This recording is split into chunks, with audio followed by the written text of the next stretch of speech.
Tinutubuan ng bigote ang cat. Ano ang sagot? Ang sagot, wala ka pang tinatanong eh.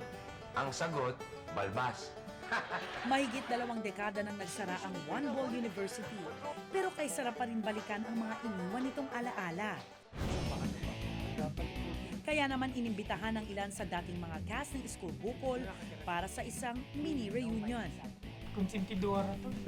Ako naghahanap ng ano, Diba? Kung boyfriend. may kasama kong boyfriend, tatawagan ko, Ateng, hulaan mo kung nasan ako. Sasabihin niya ko, ay, nandito ako, kasama ko yung boyfriend ko. Sasabihin pa ni Ateng, o, pakausap mo sa akin. O, paligayahin mo si Toneta. Ganun. Di ba yung mga gwardiya nga ito, binibigyan mo pa ng saging? Hindi ba munti ka ako mabaril dahil dun sa- Ang hindi ko makakalimutan yung tiklis na balut na kinakain namin, pinagsasaluhan namin taping, ano, Anthony. Oo. Kaya dahil doon high blood ako ngayon. Si Ateng, kung kumain nun, 4 na balot. Wala pang gana nun. Sa huli, nagpalitan sila ng mensahe ng pasasalamat. Hindi lang para sa mga alaala, kundi pati na rin sa pagkakaibigang nabuo at nanatiling matibay sa paglipas ng panahon. Yung pagsasama namin ni Anthony noon, magkaibigan na kami. Yun, magkaibigan.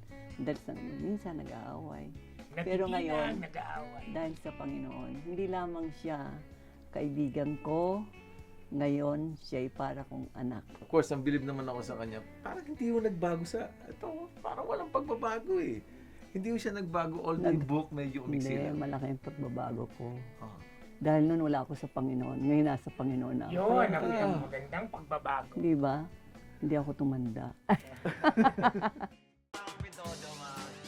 Kung dati pinatawa at pinasaya tayo ni Tonet Macho, ngayon, bilang si Anthony, tungkulin daw niyang magbigay lakas at inspirasyon, lalo na sa mga taong hindi tiyak ang landas na tinatahak. Anong aral ng tunay na buhay ni Anthony Roque? Tunay na buhay na napag-aralan ko sa Diyos, walang imposible.